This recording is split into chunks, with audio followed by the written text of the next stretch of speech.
안녕하십니까. 손원규 이경진의 실전 성명학입니다.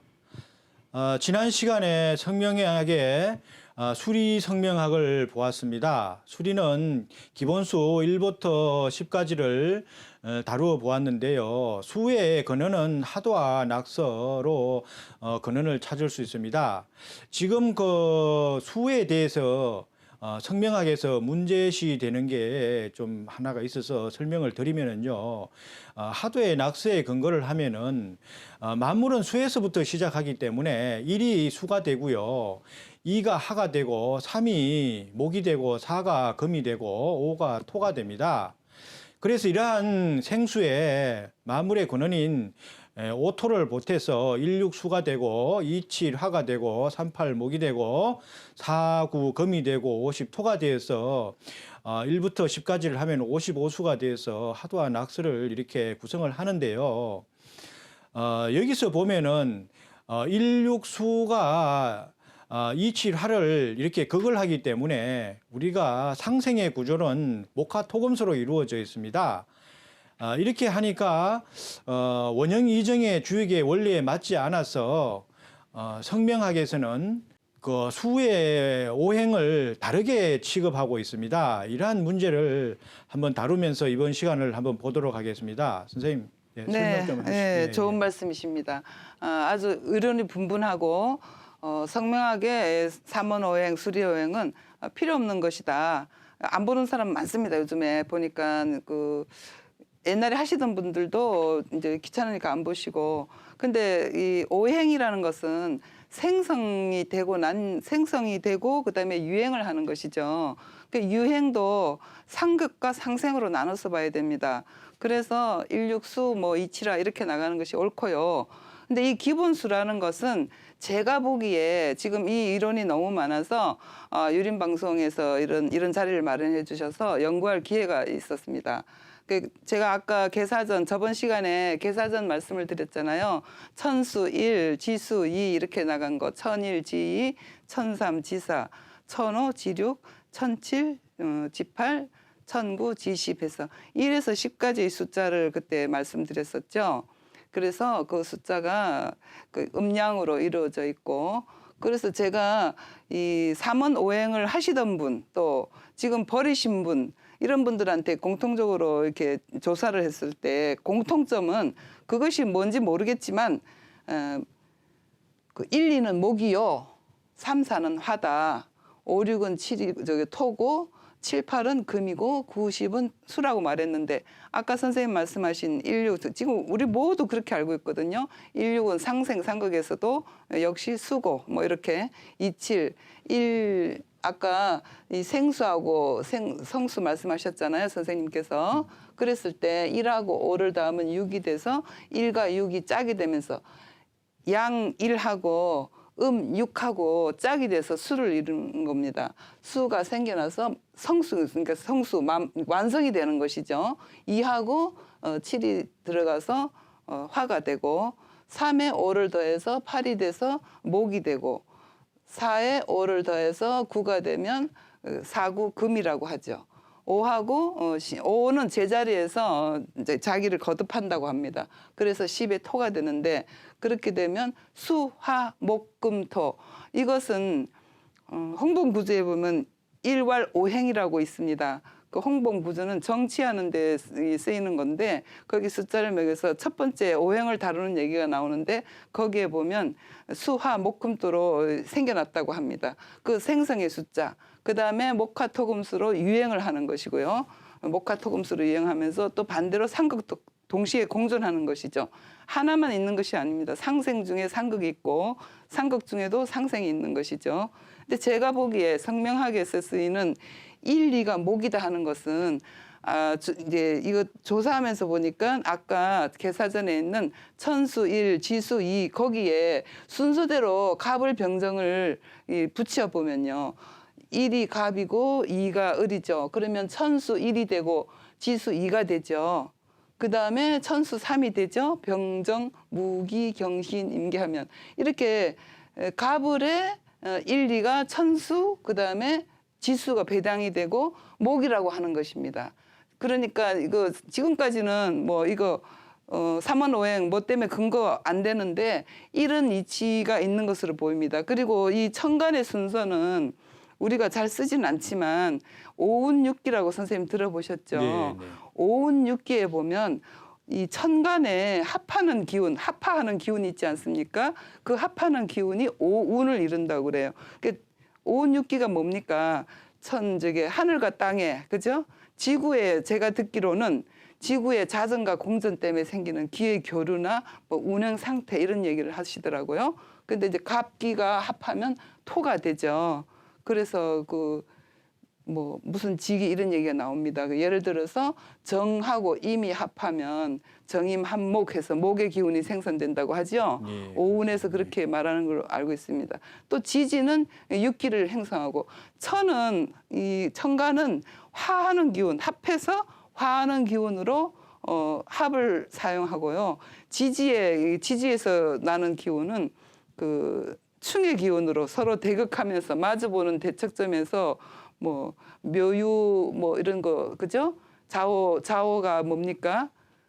뭐 좌우소음 군하라 그러죠. 네, 소음구나 육기에서는. 뭐 예, 이렇게 예. 나가죠. 그러니까 예, 대칭적으로 하늘에서는 네 대칭으로 그러니까 천간은 화하는 기운으로 지지는 충국하는 기운으로 이 천지가 도는 것이라고 그 한방학에서 많이 쓰이죠. 그 지금 여기서 보면 제가 보기에는 이 목이 근거 없어 일리가 아니고 가벌을 보고 일리라고 한 것이 아닐까. 그죠? 우리 숫자가 이렇게 모든 문명권에서 숫자는 아주 공통적으로 이 자연을 설명하는데 이 많이 쓰이고 있습니다. 그래서 지금 이것은 지금 오행이 생성하고 또 뭐 아까 말했죠. 뭐 수화 목금토는 그 생성되는 순서고 그 일육수, 이칠수 이렇게 목화토금수 이런 것은 이 상생하는 순서라고 이것은 뭔가 하늘과 천지에서 어떤 일어나는 기운을 이렇게 표현한 걸로 저는 보이고 근거 없다고 하는 것은 좀 더 찾아봐야겠지만 일단은 근거가 없는 것은 아닌 것으로 여겨집니다. 선생님 어떻게 생각하세요? 네, 그렇습니다. 숫자라는 것은 기본적으로 우리가 그 어떤 그 성명학에서도 전체적인 그 생성의 수를 보자. 먼저 주역의 그 기본 원리가 1호부터 시작하지 않습니까? 네. 그래서 항상 우리는 기준을 어디에 두느냐에 따라서 성명학은 상생을 보는 겁니다. 위에서 밑에를 이렇게 도와줘야 되는 이렇게 내려오는 구조지 위로 올라가는 거는 그렇게 좋지 않습니다. 그래서 그걸 할 때도 만약에 상생의 구조는 위에서 위로 상생을 해주면 좋죠. 그런데 그게 경우에는 위에서 천간이 천지인의 천인지에서 천이 인을 극하는 거는 다듬어 주는 거기 때문에 좋죠. 네네. 삼원오행에서도. 근데 인이 천을 극하는 거는 땅이 사람이 하늘을 극하는 거기 때문에 아주 안 좋게 봅니다. 그래서 좋은 거는 상생의 구조가 좋고 그걸 하더라도 위에서 밑으로 극하는 거는 관계 없습니다. 그렇게 보죠. 네, 글자를 이루었을 때 위에서 아래로요. 그렇습니다. 네, 네. 알겠습니다. 그러면 이제 이 기본 숫자가 근거 없는 것이 아닌 것으로 저는 생각을 하고 진행을 하겠습니다. 이런 숫자 1에서 10까지를 기본으로 해서 계속 확장해 나가는 거죠. 그래서 제일 먼저 이거는 아마 제가 이제 지난 시간에 선생님이 다 설명을 하셨을 걸로 알고 있습니다. 수리로서 음양을 배합하는 방법입니다. 글자의 획수에 의한 음양을 구분하는 것. 아까 선생님이 서두에 말씀하실 때 음끼리 뭐 양끼리 있는 것은 좋지 않은 것으로 본다고 하셨는데 그것을 말하는 겁니다. 그래서 2, 4, 6, 8, 10 음수, 1, 3, 5, 7, 9 양수. 음수는 우수라고 하고 양수는 기수라고 하죠. 그것을 쓸 때 서로 이제 배합을 하다 보면 10이 넘는 경우가 있습니다. 그때는 1에서 10으로 갔을 때 궁극으로 돌아가서 새롭게 다시 1이 난다고 보고 10을 제해서 사용합니다. 그래 예를 들어서 뭐 15 같은 경우에는 10을 버리고 5를 쓴다든가 하는 거죠. 지금은 음양만 보기 때문에 간략하게 보겠습니다. 이 성명은 저희 지인입니다. 신지원이라고 해서 5획, 8획, 10획 하면 얘는 양이고 그 상명자는 음해서 음양양 이렇게 딱 음양으로만 있는 그 음과 뭐 양과 양 이렇게 배치하지 않은 것입니다. 이것은 그 이런 걸 의도하고 지은 이름이 되겠죠. 근데 이것은 장덕수라고 아마 우리나라 정치인으로 생각하고 그런데 정확한 거는 잘 모르겠습니다. 일단 이 획수를 보면 11, 15, 7 이렇게 나와 있습니다. 그러면 이것은 양 또 양이죠. 버려서 1, 5, 7이니까요. 양과 양이 만나서 다 양으로만 이루어져서 좀 보기가 안 좋죠. 그 다음에 이 이름은 팔획, 사획. 뭐 이 이름뿐만 아니라 이런 숫자를 말씀드리고자 하는 것입니다. 지금은 이름을 말하는 것이 아니고 숫자 배합이 이렇다는 거죠. 우리나라의 성은 우리나라 이름자는 성 하나에 이름 두 자가 흔하기 때문에 먼저 이렇게 말했고 여러 가지 경우에 다 다르게 적용되겠죠. 성이 둘이고 뭐 이름이 외글자일 때도 성 따로 이름 따로 이렇게 봅니다. 그래서 지금 남궁하면 19핵입니다. 서로 합하면. 그래서 19핵을 10을 버리면 9고 양이 되는 거죠. 그래 양하고 또 항보원이라는 이름은 16핵하고 4핵. 이것은 좀 불길하게 보고 있습니다. 이렇게 숫자라는 것은 성명학에서 한문에서 숫자를 많이 다루고 있습니다.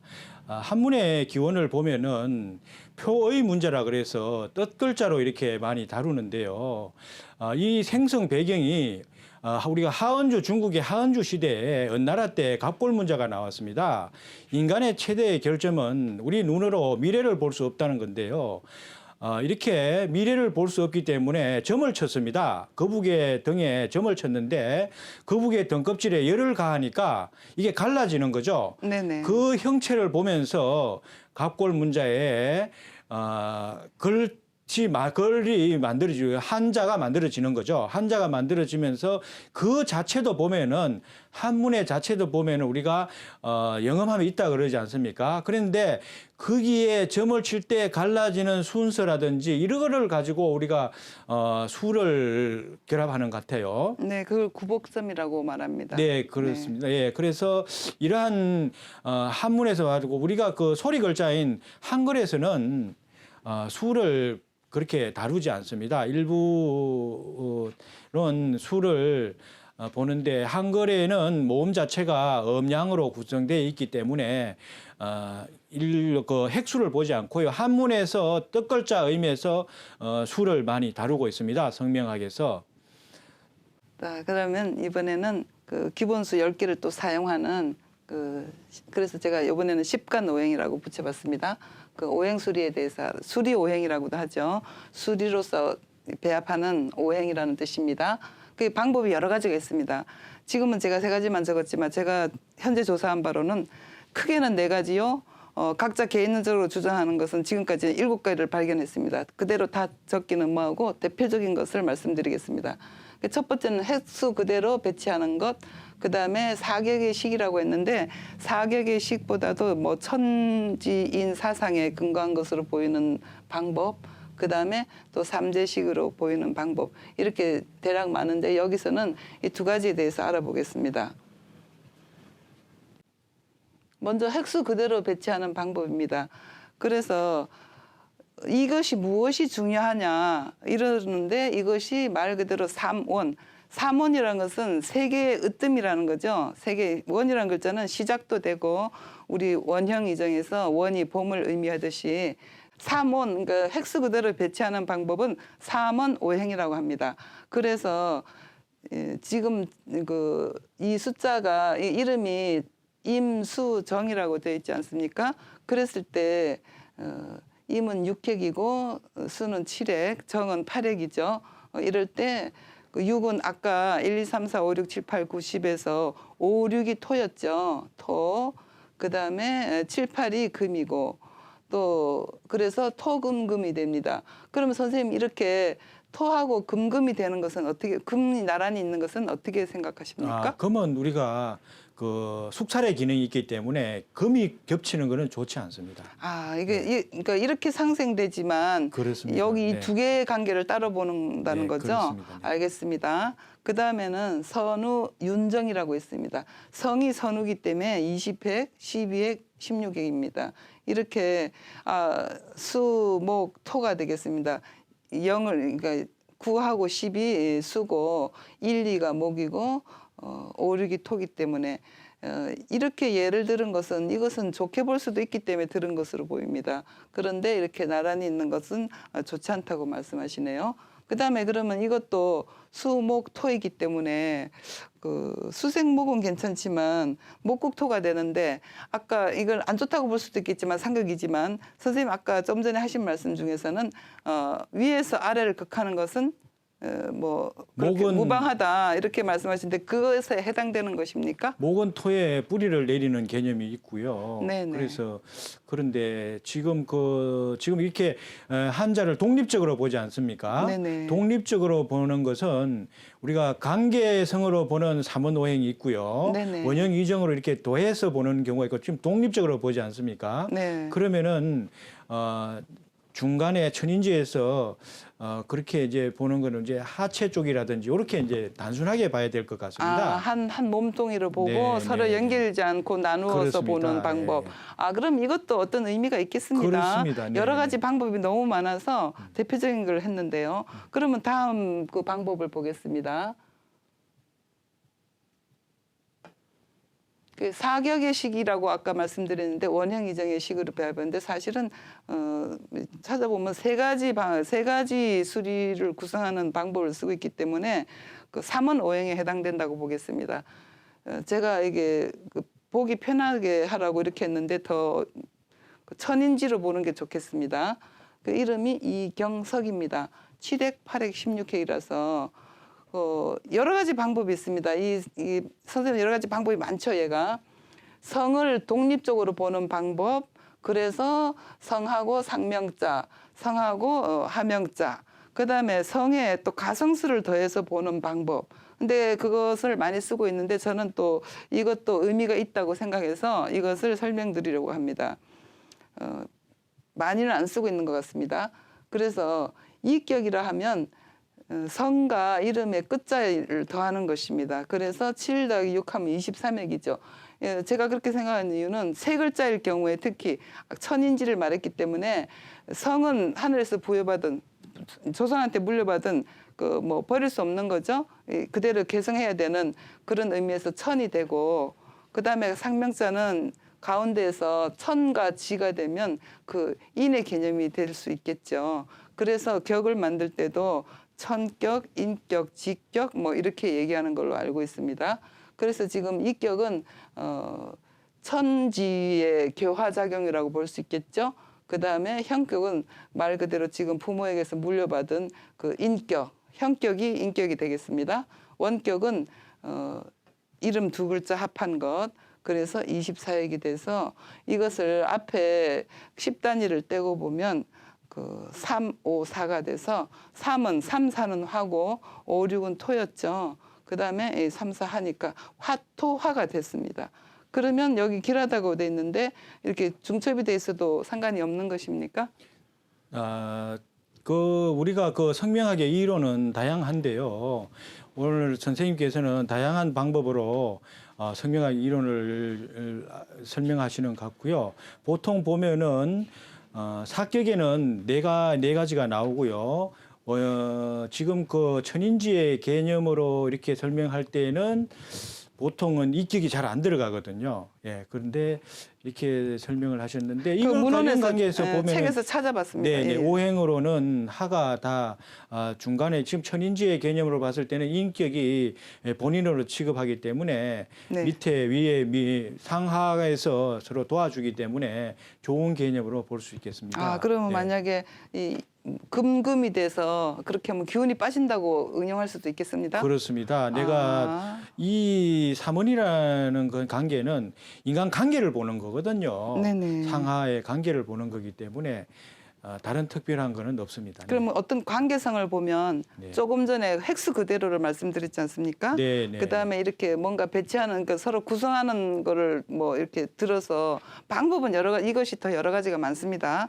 그러면 그 원래 그대로 하는 거 하고 이런 어떤 배치하는 방식 중에서 관계성으로 보면 배치하는 방식이 좋다고 볼 수 있는 겁니까? 그렇습니다. 저 같은 경우에 인간은 사회적 동물이잖아요. 네네. 그래서 항상 관계를 봐야지 독립적인 관계에서는 역할을 잘 못한다고 이렇게 하기 때문에 연결해서 보는 걸로 저는 채택을 하고 있습니다. 네, 알겠습니다.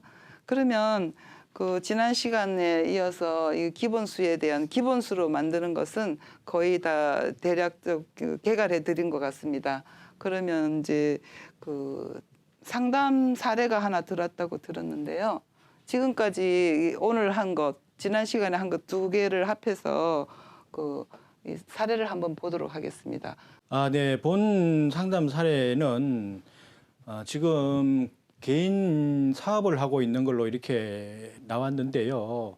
그 사업이 좀 부진해서 어떻게 하면 좋겠느냐고 이렇게 상담이 왔습니다. 일단은 사주를 우리가 분석을 해야 되는데요. 사주는 태어난 그 월이 중요합니다. 내가 어느 계절에 태어났으면 우리는 그 계절을 극복을 하고 살아야 되거든요. 내가 더우면은 그 더운 날을 이겨내고 살아야 다음 또 가을이 오지 않습니까? 결실의 계절이 오고 이러기 때문에 인간은 계절의 영향을 많이 받습니다. 그런데 이 사주 같은 경우에는 삼복대위에 태어나서 천간에 정화를 띄웠습니다. 그래서 정화라는 것은 이 사주에 간이 되죠. 그래서 정관격을 형성하고 있어서 이 사람이 추구하는 것은 직장이라든지 이런 걸 추구해야 되는데요. 근본적으로 이 사주가 또 수가 있기 때문에 수가 하를 극을 합니다. 그러니까 이 살아가면서 제 갈 길을 좀 확정을 지을 수가 없는 사주죠. 이거를 전문 용어를 쓰면은 상관경관이라고 그러는데요. 그래서 이 명조 같은 경우에는 자기의 주관을 뚜렷이 해야 됩니다. 지금 그 대운이라는 것은 7대운이라 그래서 이렇게 7, 17에서 운이 또 바뀌죠. 그러니까 제가 보는 견지에서는 우리가 인간은 사회적 동물이기 때문에 직장 생활이 아주 직업이 중요하거든요. 어떤 네. 직업을 선택해서 사느냐가 중요한데 이 같은 경우에는 지금 금수로 가기 때문에 직장을 가기도 좀 막막합니다. 그래서 사주를 분석해서 자기의 주관을 뚜렷이 해야 되는데요. 이렇게 자기의 의도대로 산다는 것은 좀 힘듭니다.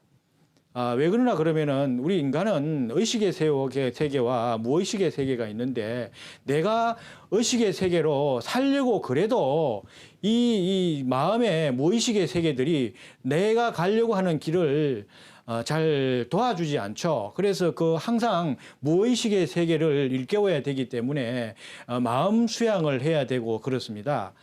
그래서 이 마음 수양이 이런 면에서 미치지 못할 때는 이름으로서 도와줘야 되는데요.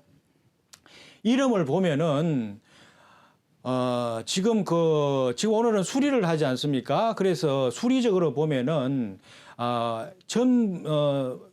14라든지 10이라든지 22라든지 26이라든지 총격을 분석해 보면은 26이라는 수 같은 경우에는 고난이 많고 역경이 많고 하는 일에 잘 되지 않습니다. 그리고 22라는 것은 좌절격으로 했어요. 일을 하면서 중간에 변동이 많이 생기고 22는 2와 2의 결합이지 않습니까? 음이 이렇게 분리가 두 개가 결합이 되어 있으니까 더블로 분리가 되는 거죠. 22는. 그래서 힘든 거고요. 10이라는 숫자는 우리가 공허격이라 그래서 일을 해도 마음이 허하고요. 공망의 수로 이렇게 취급을 하고 있습니다.